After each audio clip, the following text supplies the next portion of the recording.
ABK Matin, l'interview.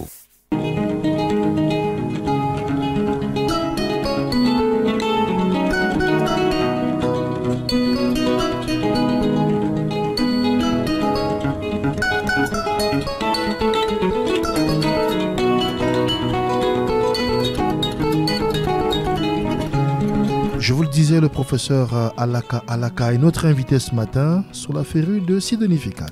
Bonjour, Sa Majesté professeur Alaka. Nous sommes très heureux de vous avoir parmi nous sur ABK Matin. Bonjour à vos auditeurs et bonjour à toute l'équipe en studio. Merci. L'impôt sur les revenus des personnes physiques, en abrégé IRPP, créé en 1973, réformé par la loi numéro 2002/014 et suspendu en 2004, a été réinstauré par l'État du Cameroun dans la loi des finances de 2024, soit près de 20 ans après sa suspension. Avant de présenter les enjeux et les motivations de cette suspension puis réinstauration, il est nécessaire que nos auditeurs, professeurs, comprennent en quoi consiste l'IRPP et qui est concerné par cet impôt. Alors, l'IRPP, c'est l'impôt sur le revenu des personnes physiques. Oui. Et cet impôt sur le revenu des personnes physiques est constitué d'un certain nombre de cédules, c'est-à-dire de sous-impôts, au titre desquels les traitements salaires, rentes viagères et pensions, c'est la première catégorie. Ensuite, il y a les bénéfices agricoles, les bénéfices industriels et commerciaux, les bénéfices non commerciaux, la taxe sur les revenus distribués à l'étranger, l'impôt sur le revenu des capitaux mobiliers. C'est tout cet ensemble-là qu'on appelle l'IRPP. Oui. L'impôt sur le revenu des personnes physiques, dès lors que ces personnes assujetties à ces différents types d'impôts ne sont pas des personnes morales. Voilà, Oui. c'est ça la différence. Ce sont des personnes physiques. Exemple, vous êtes commerçant en Bopi, vous êtes assujetti aux bénéfices industriels et commerciaux dont vous appartenez à l'IRPP. Vous avez un compte d'épargne de plus de 50 millions parce que en dessous c'est exonéré. Lorsque la banque vous paye des intérêts à la fin de l'année, eh bien, elle retire à la source l'impôt sur le revenu des capitaux mobiliers. Oui. Vous êtes membre d'un conseil d'administration parce que vous êtes actionnaire dans une société. C'est la même chose. Lorsque la société fait des bénéfices, on vous paye des impôts. Pareil. Vous avez un titre foncier, vous avez des maisons, vous devez payer la taxe foncière. Ça fait également partie de l'IRPP. Vous devez payer la taxe foncière. Et si vous avez mis vos maisons en location, vous êtes assujetti à l'impôt foncier. C'est-à-dire que la personne, le locataire, va retenir à la source un montant qui généralement est de 15%. Et maintenant, en fin d'année, vous devez déclarer ce revenu pour voir si, par rapport à vos charges, vous avez un reliquat à payer. C'est tout ça qu'on appelle l'IRPP. Voilà. L'État du Cameroun a eu des raisons sans doute de suspendre cet impôt autrefois et il a davantage d'éléments qui ont conduit à sa réinstauration. D'une part, comme d'autre part, nous souhaitons en savoir plus sur ces différentes dynamiques. Suspension, réinstauration. Alors, ce que l'État du Cameroun a suspendu, c'était la déclaration de l'IRPP dans la catégorie des traitements et salaires. Oui. Traitements, salaires, pensions, rentes viagères. C'est ça que l'État du Cameroun a suspendu parce que la réforme de l'IRPP qui a eu lieu en 2002, qui s'est poursuivie en 2003 pour entrer en vigueur en 2004, a remis en cause le mécanisme de calcul de l'IRPP de l'époque qui était un impôt social, c'est-à-dire qui consistait à dire que vous n'êtes pas seul assujetti à l'IRPP pour parler des traitements et salaires et autres impôts. C'est toute la famille qui est assujettie. Oui. C'est-à-dire qu'il y avait ce qu'on appelle la notion de quotient familial. Si vous êtes célibataire, vous payez plus d'impôts. Si vous êtes marié sans enfant, vous payez un peu plus, mais lorsque un enfant arrive, eh bien, votre surtaxe progressive diminue et vous payez moins d'impôts sur le revenu des personnes physiques. Oui. Pourquoi est-ce qu'on a suspendu la déclaration? On a suspendu la déclaration parce que c'était un impôt mouvant, c'est-à-dire un impôt mobile qui changeait au cours de l'année. Je prends un exemple. Oui. Si au 1er janvier 2024, vous n'êtes pas marié, Oui. et le 2 février, vous êtes marié, eh bien, le temps que vous introduisez votre nouvelle situation familiale au service de la solde pour qu'on en tienne compte, que ce soit dans votre entreprise ou au niveau de l'État, beaucoup de temps se serait passé.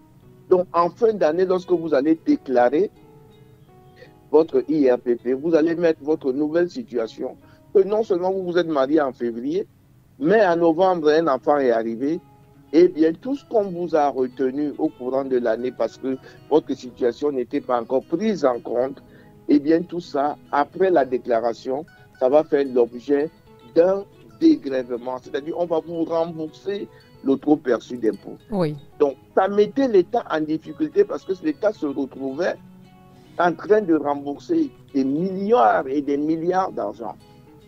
Et donc, la crise aidant, en 2004, on a suspendu le quotient familial. On a dit désormais la femme déclare, l'homme déclare. Oui. Bref, on nous a introduit dans un système de perversité sociale où on dit que la femme est déjà chef de famille en matière d'impôt, l'homme est chef de famille et l'enfant qui naît ne vaut rien. Ça veut dire que l'aspect social de l'impôt qui consistait à faire de l'impôt un élément propre et booster de la natalité de notre pays, parce qu'en ce moment-là, lorsqu'un jeune cadre trouvait du travail, automatiquement il se mariait pour ne pas payer beaucoup d'impôts. Oui. Mais depuis un certain temps, vous voyez que les mariages des cadres ont baissé. Tout à fait. C'est ça que j'appelle la perverse. Voilà. Donc, maintenant, on se rend compte, 20 ans plus tard, que dans cette affaire-là, les impôts sont retenus à la source et reversés par les employeurs. D'une part, les employeurs ne reversent pas les impôts retenus à la source auprès de leurs employés. Oui. Ça fait un manque à gagner à l'État. D'autre part, beaucoup de travailleurs, on ne les soumet même pas à l'IRPP alors qu'ils travaillent. Et bien plus, dans les autres cédules d'impôts, dont les impôts fonciers, et les bénéfices agricoles et autres, personne ne déclare parce qu'on ne déclare plus. Et donc, quand on ne déclare pas, on ne paye pas. L'État a vu qu'il y avait des manques à gagner énormes. Et dans sa politique de mise en place de l'égalité de tous devant l'impôt, l'État a constaté qu'il fallait élargir l'assiette fiscale, c'est-à-dire revenir à la case départ pour que tout le monde puisse déclarer. Peut-être pas pour payer pour ceux qui ont bénéficié ou qui ont subi la retenue à la source par leurs employeurs, mais pour s'assurer que ces employeurs eux-mêmes ont reversé la quote-part qui revient à l'État. Donc il y a eu, si vous voulez, un mouvement inverse parce que la politique de réforme de l'IRPP qui avait été si vous voulez, introduite par le FMI et la Banque mondiale, puisque nous étions sur ajustement structurel à l'époque. Oui. On n'avait pas le Cameroun n'avait pas le choix, même si des pays comme le Tchad, le Gabon, la Centrafrique ont refusé cette réforme, nous on l'a accepté. Et donc on revient dessus parce qu'en acceptant, on s'est trompé et on est obligé de revenir à la case départ. Sauf qu'on ne remet pas en cause la suppression du quotient familial qui aurait permis justement aux Camerounais de bénéficier des retombées, des trop perçus par l'État de leur impôt sur le revenu des personnes physiques. Mais on se contente simplement de déclarer, on va vérifier. Donc tout le monde est assujetti aujourd'hui. Tout le monde doit déclarer ses revenus parce qu'en déclarant ses revenus aussi, d'autre part, si je me fie à l'esprit de cette politique fiscale, c'est pour que tous les Camerounais puissent payer l'impôt, pour que la pression fiscale ne soit pas forte pour certains contribuables et que le principe d'égalité de tous devant l'impôt soit respecté. Oui. Voilà. Est-ce que, professeur Alaka, dans un contexte marqué par la croissance de l'inflation, le seuil de pauvreté atteint par les Camerounais, l'impôt sur les revenus des personnes physiques, notamment le régime des contribuables non professionnels qui vient s'ajouter au régime d'impôt libératoire, régime d'impôt à but non lucratif, régime simplifié d'imposition et le régime réel ne sont pas de nature à asphyxier le Camerounais qui semble être cerné de toutes parts? Bon, il y a dans votre question beaucoup de choses qui peuvent être considérées par le professionnel que je suis comme des malentendus. Oui. Oui, les régimes d'imposition, c'est autre chose. Oui. Les régimes d'imposition se distinguent au niveau soit de l'étendue du revenu en tant que tel, parce que pour l'impôt sur le revenu des personnes physiques, il y a 4 catégories. Il y a la catégorie A pour les revenus, je crois, inférieurs à 1 500 000 par an. Ensuite, il y a la catégorie B et la catégorie C. Et selon les catégories, on retient 10%, 15%. 25% et 35% pour les revenus de plus de 5 millions par an. Maintenant, de l'autre côté, il y a le chiffre d'affaires. Pour les contribuables qui font contribuables personnes morales ou personnes physiques transformées en personnes morales de par le principe, si vous voulez, de l'option du régime fiscal, eh bien, quand on est inférieur, on fait un chiffre d'affaires inférieur à 50 millions, on est au régime simplifié d'imposition. Quand c'est moins de 15 millions, on est au régime de l'impôt libératoire. Oui. Et quand c'est au-dessus de 50 millions, on est au régime du réel. Maintenant, la petite nuance qu'il faudrait faire, c'est que l'impôt sur le revenu des personnes physiques ne rentre pas dans le mécanisme de l'impôt sur les bénéfices qui tient compte du chiffre d'affaires, mais rentre dans le mécanisme de l'impôt sur le revenu qui tient compte du montant du salaire annuel distribué. Oui. Pour dire simple, il n'y aura pas de problème, il n'y aura pas de tensions inflationnistes, il n'y aura pas, parce que chacun est dans son couloir.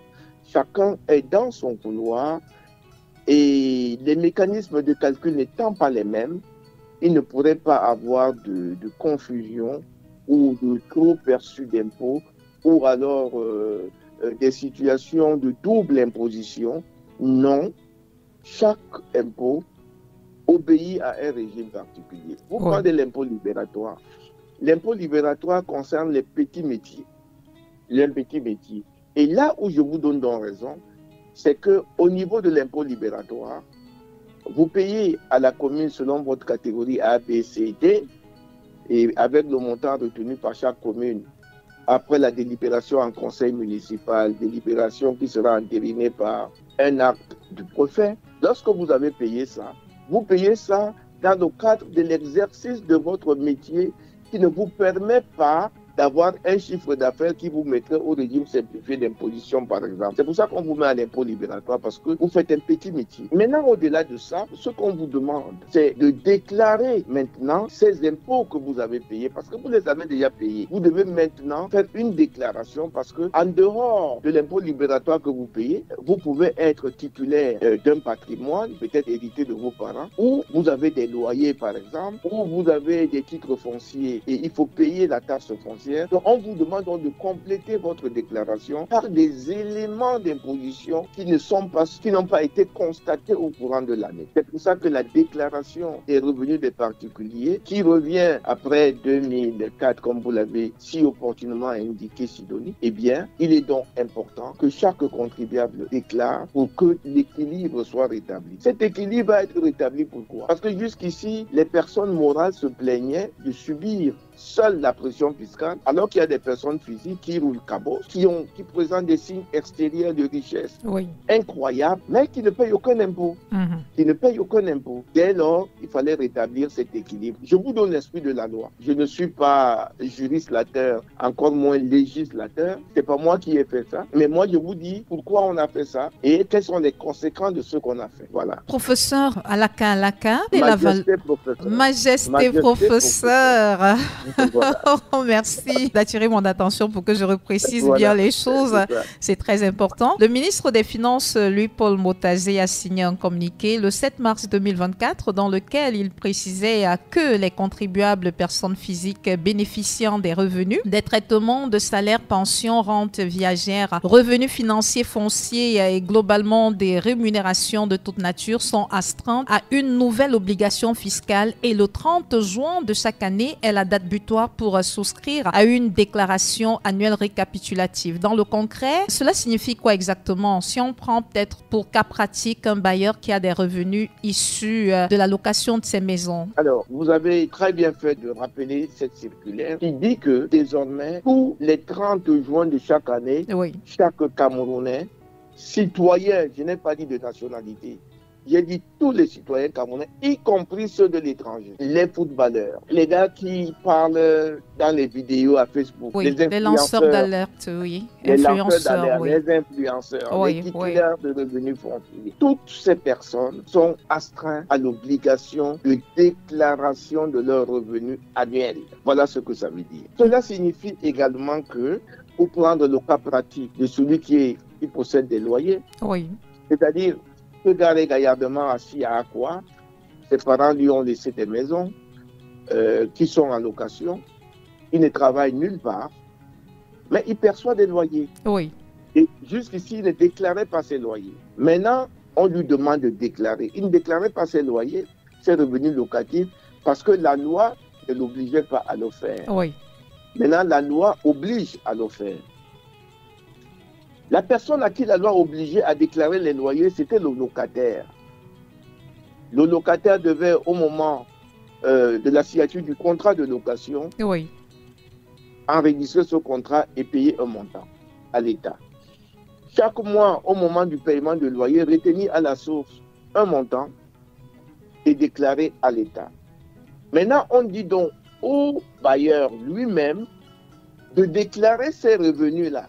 Or, il est obligé de déclarer parce que s'il ne déclare pas, le locataire a déjà déclaré. Les impôts connaissent parce que le contrat a été enregistré. Eh bien, s'il ne déclare pas, le 2 juillet, il aura beaucoup de soucis. On y reviendra si vous le souhaitez. Oui. D'autre part, si maintenant ce gars qui a des loyers travaille, ça veut dire qu'il a un salaire. À la fin du mois, on a retenu à la source les impôts sur son salaire. Donc, il est obligé de déclarer au 30 juin, avant le 30 juin, ce salaire qu'on a retenu à la source. Il n'a plus d'impôts à payer pour ça.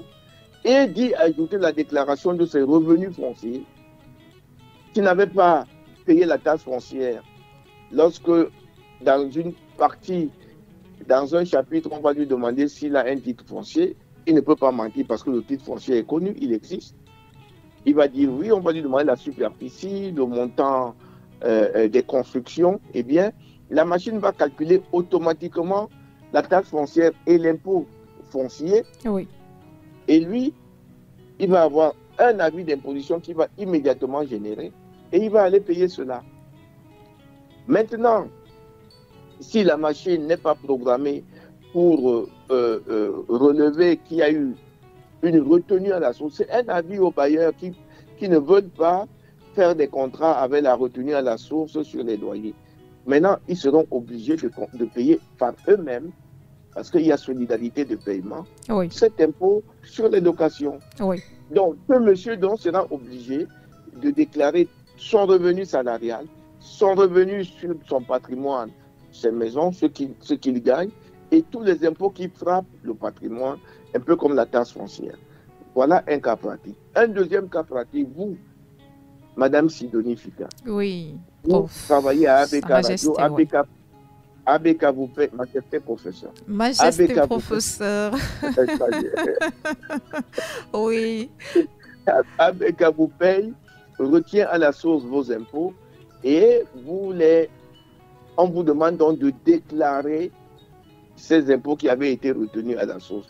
Et pour ce faire, ABK doit vous donner un guide récapitulatif, un document, n'utilisons pas les mots savants, un document qui récapitule le montant brut de vos loyers annuels, le montant des impôts payés et le montant net. C'est avec ce document que vous allez déclarer vos impôts dans la plateforme de la Direction générale des impôts. Mais maintenant, si d'autre part, vous avez également des loyers sur vos maisons que vos parents ont à Bafoussam, Oui.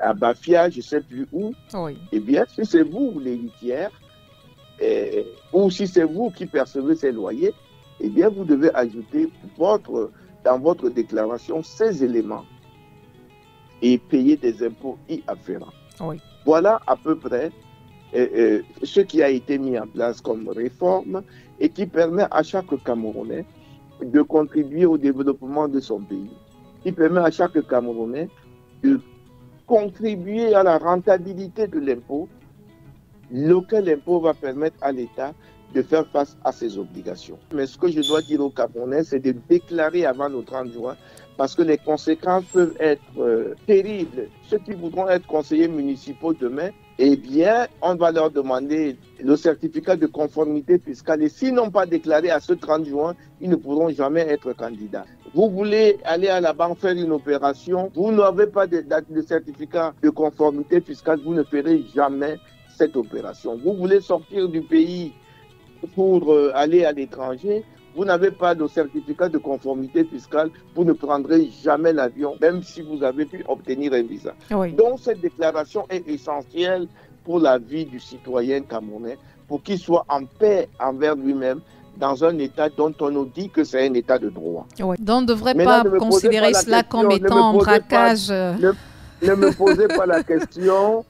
Est-ce que l'État doit faire son travail? Oui, bien sûr, aussi. Il faudrait quand même, avant de prélever des impôts chez les citoyens, mettre à la disposition de ces citoyens un minimum qui soit acceptable. Sa Majesté professeur Alaka Alaka, merci pour tous ces enseignements que vous nous avez apportés dans le cadre de cet entretien. Ça a été un plaisir de vous avoir dans le cadre de cette émission Abeka Matin. C'est moi qui vous remercie. Nous sommes à jour J-6 parce que nous sommes le 24 juin. Donc, pour ceux-là qui ne l'auraient pas encore fait, ils disposent encore de 6 jours pour se rattraper. Sa Majesté professeur Alaka Alaka était l'invité de Sidonifica ce matin. Vous pouvez désormais suivre toutes nos émissions en live et en podcast via notre site internet www.abekaradioofficiel.com, mais aussi en téléchargeant notre application Abeka Radio Officiel sur Play Store et App Store.